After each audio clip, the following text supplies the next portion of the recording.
फिर से हाजिर हूँ एक नई कहानी के साथ में। मैं हूँ राज। आप देख रहे हैं हाईवे 33।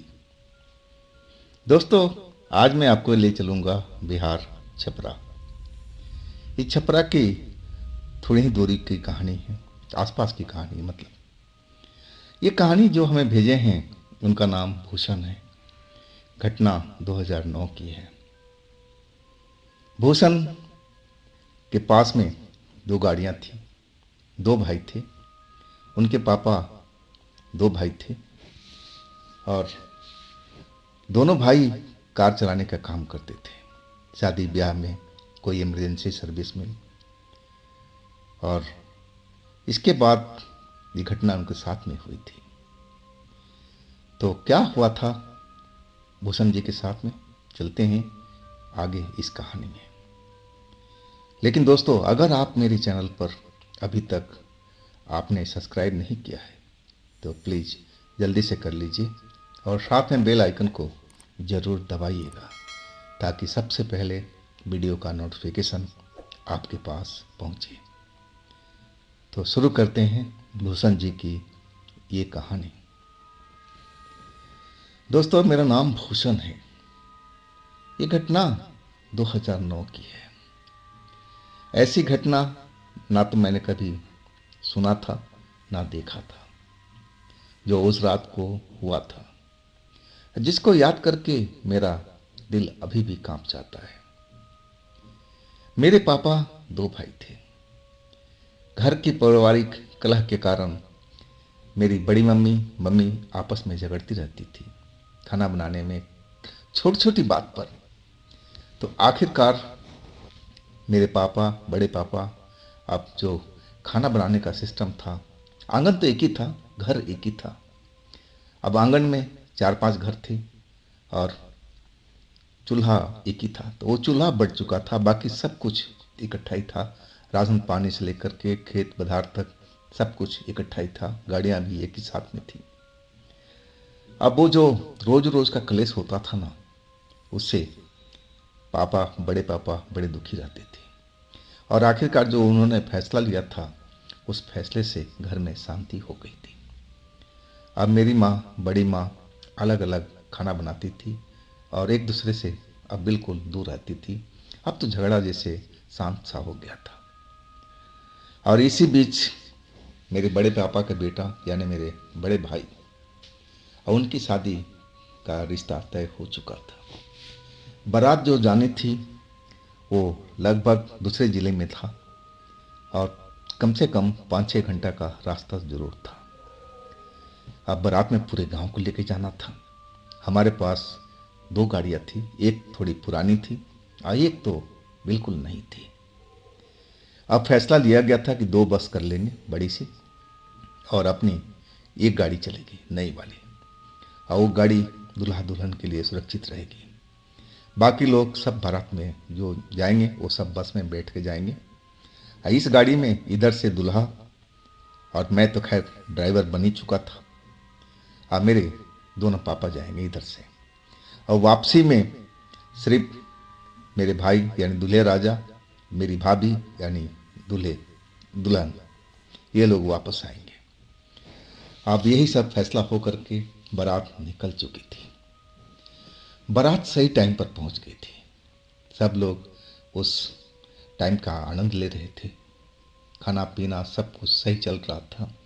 हर एक विधि विधान जो शादी का था वो बिल्कुल निश्चित टाइम पर चल रहा था, क्योंकि जो दुल्हन का विदाई का टाइम था वो रात का 1 बजे का था और उसके बाद विदाई नहीं होती तो फिर मामला एक दिन के लिए फंस जाता, अटक जाता। शुभ मुहूर्त था ही नहीं और शुभ मुहूर्त के चलते ही सब काम जो था बिल्कुल एक रेट टाइम पर चल रहा था। सबको जल्दी थी कि शुभ मुहूर्त निकल ना जाए और सब लोग अपने अपने काम में व्यस्त थे। जो भी काम था फटाफट फटाफट सब हो रहा था। पंडित जी सारे जो विधि विधान से सब कुछ सही ढंग से करवा रहे थे। वो टाइम भी देख रहे थे कि कहीं टाइम निकल ना जाए। और आखिरकार वो टाइम भी आ चुका था। अब करीब रात के 12:30 पौने 1 होने जा रहा था। अब जो बस के सवार बराती थे अपने बस में बैठ गए थे। खाना पीना तो उन्होंने कभी का खा लिया था। जो दहेज का सामान था जो मिला था भाभी को, वो छत के ऊपर लाद दिया गया। मेरे दोनों पापा अब बस में सवार थे और दुल्हा दुल्हन मेरी गाड़ी में। अब सेम सही टाइम पर हम दुल्हन को लेकर के निकल पड़े थे। अब पीछे पीछे वो दोनों बस चल पड़ी थी। अब रात का 1 से ऊपर का टाइम हो गया था। मैं रोड पर चल रहा था, दोनों बस पीछे पीछे चल रही थी। अब मैं उसी अपना स्पीड से मेंटेन करता हुआ चल रहा था। अब मैं देख रहा था शीशे में मेरी भाभी घूंघट काढ़े हुई थी, शर्मा रही थी। आखिरकार लड़कियां शर्माती तो हैं ही, और पढ़ी लिखी थी लेकिन शर्म है तो जरूर था। गांव की लड़की थी।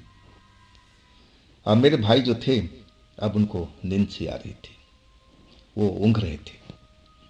अब फिर अचानक मुझे टोकते हुए कहे, भूषण क्या बैलगाड़ी की तरह गाड़ी चला रहा, थोड़ा स्पीड में ले ले, कार है कोई बैलगाड़ी थोड़ी है। मैं बोला, भैया पीछे पीछे बस आ रही है और रात का टाइम है, आगे अकेले जाना ठीक नहीं होगा। लेकिन जो मेरे भैया थे वो कहने लगे कि भूषण कहीं किसी पेट्रोल पंप पर चल जहाँ दुकान खुली होगी, मुझे सिगरेट की तलब लगी है। अब मैं जानता था कि वो सिगरेट पीते थे। अब तो ये शादी बारात में जो आए थे शादी में, अब सिगरेट तो पी नहीं पाए थे, तलब उनको जोरदार लगी थी। सिगरेट तो मैं भी पीता था, लेकिन उस वक्त में मेरे पास कोई सिगरेट नहीं थी। अब फिर उनको मैं बोला कि ठीक है भाई, मैं कार का स्पीड बढ़ाता हूँ। अब मैं अपना कार का स्पीड बढ़ा लिया था। आगे देखते जा रहा था कि कोई पेट्रोल पंप आए, कोई ढाबा सा नजर आए जहाँ अपना गाड़ी रोकूं। लेकिन पूरा रोड सुनसान पड़ा हुआ था, हर तरफ अंधेरे का राज था। हाँ, पेट्रोल पंप जरूर दिखाई दे रहा था, लेकिन वहाँ पर पेट्रोल पंप भी बंद था और आसपास की जो दुकानें थी वो भी बंद थी। एक ढाबा जरूर नजर आया, लेकिन वहाँ पर सिर्फ खाने पीने का सामान था, सिगरेट बीड़ी नाम की चीज़ वहाँ थी ही नहीं। अब तब तक हम लोग उस बस से काफ़ी आगे निकल आए थे। अब मैं बैक मिरर में देखने लगा कि बसें नज़र आ रही कि नहीं आ रही है, लेकिन बस नज़र नहीं आ रही थी। अब मैं कहने लगा भैया से कि भैया शायद हम लोग बहुत दूर निकल आए हैं, बस काफ़ी पीछे है, हम लोग को रुक के इंतज़ार करना चाहिए। लेकिन भैया कहने लगे, अरे चल ना आगे किसी ढाबे पर रोक, देखो वहाँ कोई ना कोई जुगाड़ हो ही जाएगा। और आखिरकार हम एक ढाबे पर पहुँचे। वो ढाबा एक तरह से बंदी था, बाहर चारपाई पर कोई सोया हुआ था। अब मैंने उससे जगह के पूछा, भैया कोई बीड़ी सिगरेट मिल जाएगा? वो कहने लगा कि अब तो ढाबा बंद है। हाँ, आपको बीड़ी वगैरह चाहिए तो मेरे पास में है, एक आध तो ले ही सकते हैं। शरीफ बंदा था, अब बड़े आराम से उसने 2 बीड़ी दे दिया। अब हम बीड़ी लेकर भैया के पास पहुंचे। अब भैया देख करके गुस्सा हो गए। मैं कहने लगा, भैया इसी से काम चलाना पड़ेगा, सिगरेट तो मिलने से रहा, सिगरेट तो सुबह ही मिलेगा जब दुकान खुलेगा। इसके बाद मैं अपनी कार की स्पीड और थोड़ा सा बढ़ा दिया था ताकि हम आगे निकल जाएं किसी सुरक्षित जगह पर, अपनी कार को रोक करके और उस बीड़ी सिगरेट का मजा लिया जाए। अब एक खंडहर जैसा दिख रहा था, मकान ही जैसा लग रहा था, लेकिन पूरा अंधेरा था। अब मुझे तो ये नहीं पता था कि ये खंडहर है, मुझे तो वो मकान जैसा ही दिख रहा था, रोड के किनारे था और वहाँ पर पेड़ पौधे भी थे। अब मैं उसी जगह को सुरक्षित मान करके और रोक लिया था। अब फिर मैंने भैया से बोला कि आ जाओ, इशारा किया उनको, आ जाओ नीचे।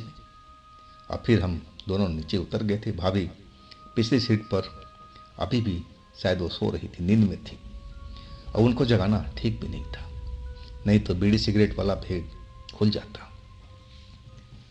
हम दोनों नीचे आ गए थे और बीड़ी जला करके कस लगाने लगे थे, और साथ में बाथरूम लगा हुआ था, तो थोड़ा कार से दूर हम दोनों हट गए थे। सुरक्षित जगह पर कार खड़ी थी, ऐसी कोई बात नहीं थी। हम लोग अब उस कार से थोड़ी दूरी पर थे। भाई साहब एक साइड में थे और मैं एक साइड में। बाथरूम करके अब मैं जैसे ही घुमा ना, तो मुझे लगा कि मेरी कार के पास में जहाँ भाभी बैठी थी पिछली सीट पर, और उसी के पास में खिड़की पर मुझे एक लाल साड़ी में दुल्हन की तरह कोई दिखाई दिया, जो सजी सवरी थी। कपड़ा, उसका लाल कपड़ा चमक रहा था दुल्हन की तरह। अब मुझे लगा कि भाभी ही शायद गाड़ी से उतर गई है, शायद उनको हवा ववा लेना होगा, गर्मी का दिन तो था ही। अब मैं अब तेजी से अपनी कार की तरफ बढ़ा ताकि भाभी से पूछूं कि और कोई पानी वानी की ज़रूरत हो या और कोई चीज़ का ज़रूरत हो तो मैं उनको दूं। लेकिन जैसे ही मैं कार के पास पहुंचा ना, तो जो लाल साड़ी में दुल्हन जैसी दिखाई दे रही थी, अचानक वो नजर नहीं आई। मैं देख करके हैरान रह गया। फिर मैं कार में नजर डाला तो भाभी देखा कि जैसे मैं छोड़ गया था, अभी भी वो वैसे ही सीट पर बैठी हुई नींद में थी। घूंघट थोड़ा सरका हुआ था। मैं साफ देख रहा था कि उनकी आंखें बंद थी। इसका मतलब वो नींद में थी। तो आखिर वो दुल्हन कौन थी जो मुझे उस वक्त में दिखाई दिया था? तब तक भैया पहुंच गए थे और पूछने लगे, क्या हुआ छोटे, क्या हुआ? मैंने भैया से सारा बात बोला कि भैया, मुझे ऐसा ऐसा चीज़ दिखाई दिया। मुझे लगा कि भाभी बाहर निकल आई हैं रोड पर, गाड़ी के बाहर, लेकिन कुछ ही देर में वो गायब सी हो गई थी। इसके बाद मैं देखा कार के अंदर तो भाभी तो सो रही, वो तो निकली नहीं। अब भैया हंसते हुए कहने लगे, तेरे को तो संदेह रहता है हमेशा, तू तो भूत प्रेत को मानता है ना, इसलिए तुझे डर लगा रहता है। भूत प्रेत को मानना छोड़ दे, इन चीज़ों पर विश्वास मत कर। और फिर भैया कार के अंदर पहुंच गए थे, भाभी को उठाने लगे और भाभी से पूछी बैठे, क्या तुम कार से बाहर निकली थी? भाभी ने नाम में सिर हिलाया। और नवी नवेली दुल्हन थी, ऐसे कैसे निकल जाती? सोचने वाली बात थी। जब तक उनको कोई बोलता नहीं तो ऐसा क्या मतलब है निकलने का? हाँ, मेरे मन में जो शंका घर कर गया था, मैं व्याकुल हो रहा था।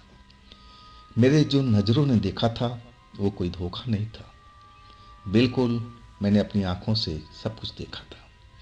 तो आखिर कौन थी वो दुल्हन जो कुछ देर तक मुझे दिखाई दिया था, इसके बाद वो गायब सी हो गई थी?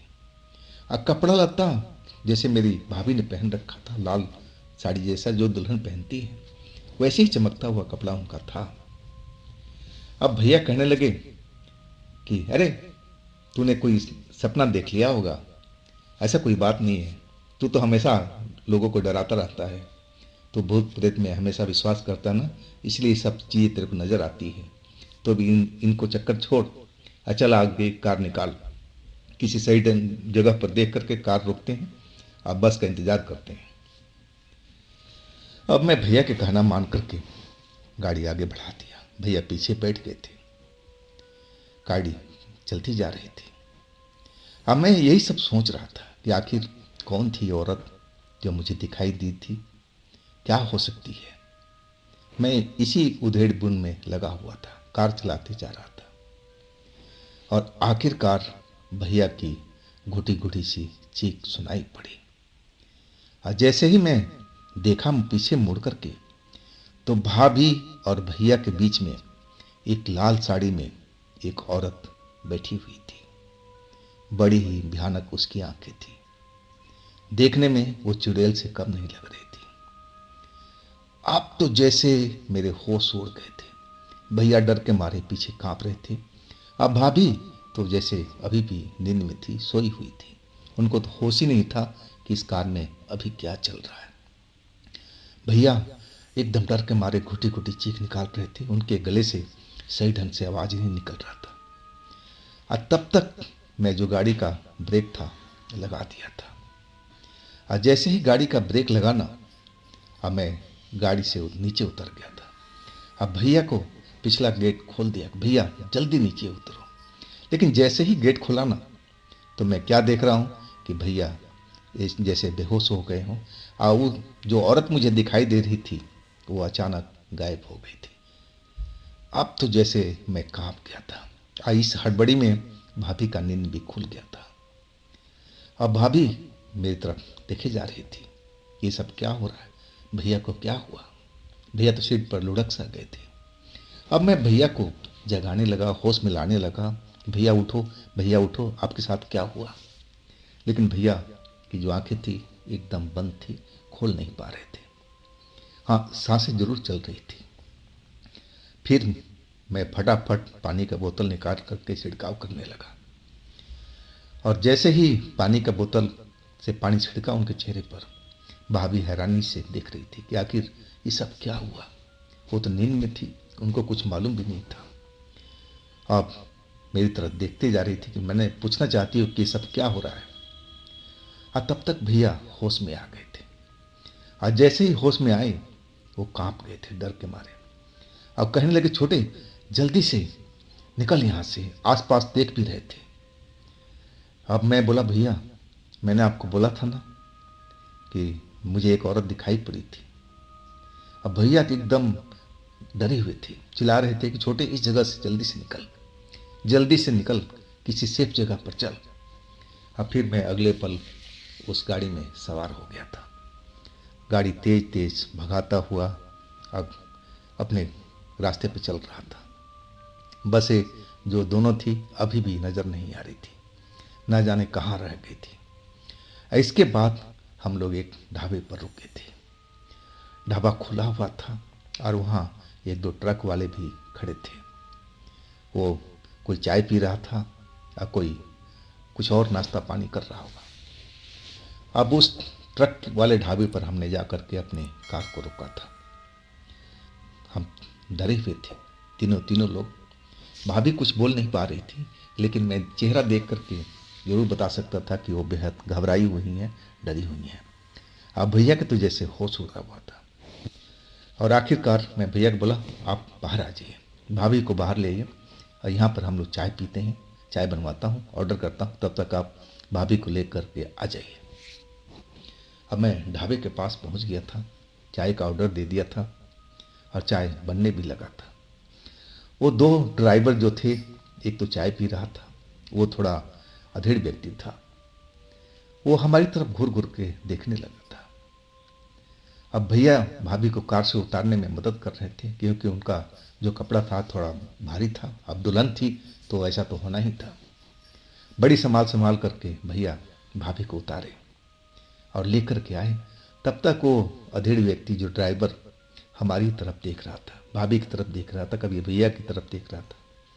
मतलब इतनी रात को अकेले ये लोग कहाँ जा रहे हैं, बाकी लोग कहाँ हैं, बाराती कहाँ हैं? शायद उसके मन में यही सवाल उठ रहा होगा।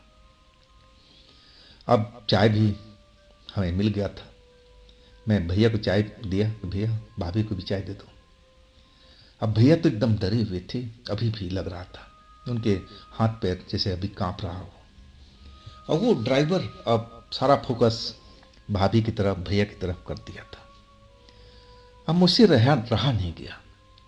वो सधेड़ व्यक्ति की हरकत देख करके बार बार क्यों देख रहा है? अरे भैया अपना चाय पी, अपना काम से मतलब रख। अब दूसरे के दूसरे के फटे में टांग क्यों अड़ा रहा है? क्यों देख रहा है? तेरा रीजन क्या है देखने का? मुझे गुस्सा आ रहा था। अब मैंने उससे ड्राइवर से पूछ लिया कि चाचा क्या आप देख रहे हो उस तरफ में घुर घुर घुर के? कोई तमाशा हो रहा है क्या वहाँ पर? तभी वो व्यक्ति जो ड्राइवर था वो कहने लगा कि हाँ बेटा, ये तमाशा ही तो हो रहा है। अब मैं उसकी बात सुन करके एकदम चौंक सा गया था। कई पल तो मेरे मुंह से आवाज भी नहीं निकला, ऐसा वो जवाब ही दिया था। अब मुझे गुस्सा तो बहुत आया था। मैं पूछ उठा, चाचा कौन सा तमाशा हो रहा है? तब वो मेरे पास चाय पीते पीते आया।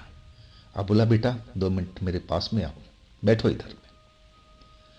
मैं उसकी ये सब जो हरकत थी देख करके आश्चर्य में था कि आखिर वो ऐसा क्यों कर रहा है, क्या बोलना चाह रहा है, क्या बताना चाह रहा है। अब मैं अनमने भाव से थोड़ा सा उस जगह से पीछे हम लोग हट गए थे जहाँ पर भैया भाभी बैठे हुए थे। तब वो कहने लगा कि बेटा मैं साफ देख रहा हूँ, वो तुम्हारी भाभी है, दुल्हन जो है। मैंने बोला हाँ सगी है। मैंने कि बिल्कुल सगी है जी, दूर की थोड़ी है कोई। बेटा इस पर चुड़ैल सवार हो गई है, मुझे साफ दिख रही है। तभी मैं बार बार उस तरफ देख रहा हूं। अब तो जैसे मेरे होश उड़ गए थे। इस ड्राइवर को कैसे पता कि भाभी के ऊपर में चुड़ैल सवार है? अब फिर मुझसे रहा नहीं गया। मैं समझ गया कि ये ड्राइवर कुछ जानता है, तंत्र शक्ति का मालिक है, इसको जानकारी है इस बारे में। तभी तो भाभी के ऊपर में उस चुड़ैल को देख रहा था। अब फिर मैं सारी की सारी बात जो रास्ते में हुई थी, एक एक बात बता दिया उस ड्राइवर से। और ड्राइवर कहने लगा, घबराओ मत, तुम लोग सही जगह पर आके रुके हो। अगर तुम लोग चलते जाती ना तो हो सकता है कि तुम दोनों में से कोई भी नहीं बचते। तुम्हारे पहले भैया को मारती, इसके बाद तुम्हारा नंबर आता। ऐसी ही चंडाल ये चुड़ैल है, बहुत शक्तिशाली चुड़ैल है। लेकिन अब चिंता मत करो, मैं सब कुछ करूंगा इसी जगह में, और अभी करूंगा, नहीं तो बहुत देर हो जाएगी। इसके बाद चाय उसने खत्म कर लिया था। आपने ट्रक के अंदर चला गया जहां उसकी ट्रक खड़ी थी। मैं भी उसके पीछे पीछे चल दिया कि आखिर ये क्या करना चाहता है, कैसे करेगा। इस चीज को मेरा ना भैया को खबर थी ना मेरी भाभी को। अब फिर वो अपना थैला टटोलने लगा ट्रक के अंदर, केबिन के अंदर में, और थैले में से एक शीशी निकाली, कांच की शीशी, छोटी सी, जैसे उसमें सेंट वगैरह रखते हैं, वैसी छोटी सी शीशी थी। और वो शीशी मुझे दे दिया और कहने लगा कि देखो, इसमें से 5 बूंद अपने भाभी को पिलाना है पानी के साथ में। ऐसे तो ठीक नहीं होगा देना। पानी में डाल करके 5 बूंद ये चीज़ डाल दो, और ऐसे ही 5 बूंद अपने भैया के साथ में करना, और 5 बूंद तुम भी पानी के साथ ले लो, और सब कुछ सही हो जाएगा। अब मैं तो यकीन करना ही था उस ड्राइवर पर, वो तो सब कुछ जान चुका था। और उसके बाद हम दोनों ढाबे में पहुंचे थे।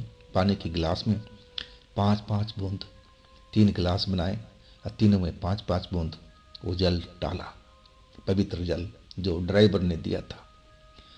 और इसके बाद जैसे ही हम भाभी के पास पहुंचे और उस गिलास को पकड़ाया कि भाभी आप ये पानी पी लो, ये पवित्र पानी है। और भाभी की तो आंखें एकदम लाल लाल सी हो गई थी। जैसे लगा कि जो चुड़ैल उनके ऊपर में सवार थी, अब उनको उनके अंदर से बाहर निकल आई है। बड़ी बड़ी सी आंखें एक नई नवेली दुल्हन की, सर से पल्लू उन्होंने उतार दिया। अब तो वास्तव में वो चुड़ैल की तरह दिखने लगी थी। और एक झटके में जो गिलास मैंने उनको पकड़ाया था, और उन्होंने उस पर झपट्टा मारा, उस गिलास को दूर फेंक दिया। और दूसरा जो गिलास मेरे हाथ में था भैया के लिए, उस पर भी उन्होंने झपट्टा मारा, और वो गिलास दूर जा गिरा। और अजीब सी आवाज निकाल करके उठ करके खड़ी हो गई। अब उनका ये रंग रूप देख करके ढाबे का मालिक, नौकर, वो दूसरा ड्राइवर था जो कुछ खा रहा था, और सब लोग हैरान रह गए थे। मेरी तो एकदम हालत गंभीर हो गई थी डर के कारण। लेकिन वो जो ड्राइवर था बिल्कुल डरा नहीं, और वो मुझे कहने लगा कि डरो मत, ऐसा होगा, ऐसा होगा, हमें पिलानी पड़ेगी जबरदस्ती, चाहे जैसे भी पिलाना है। इसके जो 5 बूंद है शरीर के अंदर में जाना चाहिए, मुंह के अंदर में जाना चाहिए। और ऐसा करो, तुम अपनी भाभी को पकड़ो, अब मैं ही कोशिश करता हूँ इस पानी को पिलाने में। अब फिर उन्होंने दूसरा गिलास फटाफट बनाया और उसमें 5 बूंद डाल करके, और तब तक मैं भैया को बोला कि आप भाभी को पकड़ो, और उसमें मदद मैं भी करने लगा। बड़ी मुश्किल से भाभी जो काबू में आई थी, चिल्ला रही थी, चीख रही थी, अजीब अजीब सी मुंह से आवाज़ें निकाल रही थी, गुर्राने जैसे। बड़ी मुश्किल से हम दोनों भाई उनको काबू में किए, और तब वो ड्राइवर वो गिलास उनके मुंह में सटा दिया था, और सारा पानी उड़ने लगा था। कुछ पानी बाहर जरूर गिरा, जिससे भाभी के कपड़े जरूर गीले हो गए थे, लेकिन कुछ पानी उनके शरीर में जरूर गया था, मुंह के अंदर में गया था। और जैसे ही पानी अंदर गया, वो जैसे अपना होश खो बैठी थी, बेहोश सी हो गई थी कुछ पल के लिए, लेकिन फिर वो होश में आ गई थी। अब वो नॉर्मल दिख रही थी, बिल्कुल जैसे नई नई दुल्हन होती है वैसी वो नज़र आ रही थी। इसके बाद वो ड्राइवर कहने लगा कि आप लोग जल्दी से पानी पी लो, दूसरा गिलास भी जल्दी से खाली करो। और उसके बाद वो जो पानी था हम लोग भी पिए। अब जो हमारे मन में अंदर में घबराहट थी, डर था, वो पानी पीने के बाद थोड़ा ज़रूर कम हुआ था। अब भैया भी बिल्कुल अब शांत हो गए थे। अब उनको विश्वास हो गया था कि भूत प्रेत का अस्तित्व भी इस संसार में है। अब वो ड्राइवर कहने लगा, अधेड़ व्यक्ति जो ये पानी दिया था, कि तुम लोग गलत जगह पर जाके खड़े हो गए थे। जिस जगह पर तुम लोग खड़े हो गए ना, वहाँ पर वो चुड़ैल रहती थी, और वो भी एक दुल्हन ही थी जो अकाल मृत्यु को प्राप्त हो गई होगी, रोड एक्सीडेंट हो गया होगा, कोई और रीजन हो सकता है। अब रोड पर तो ऐसा होता ही रहता है।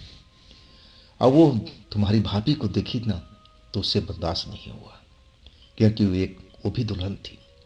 ऐसी वजह से उनके ऊपर में ये आ गई थी और वो गुस्से में थी, तुम दोनों को मारना चाहती थी। लेकिन भगवान का शुक्र था कि तुम लोग वहाँ से बच करके निकल आए और इस ढाबे पर आ गए थे।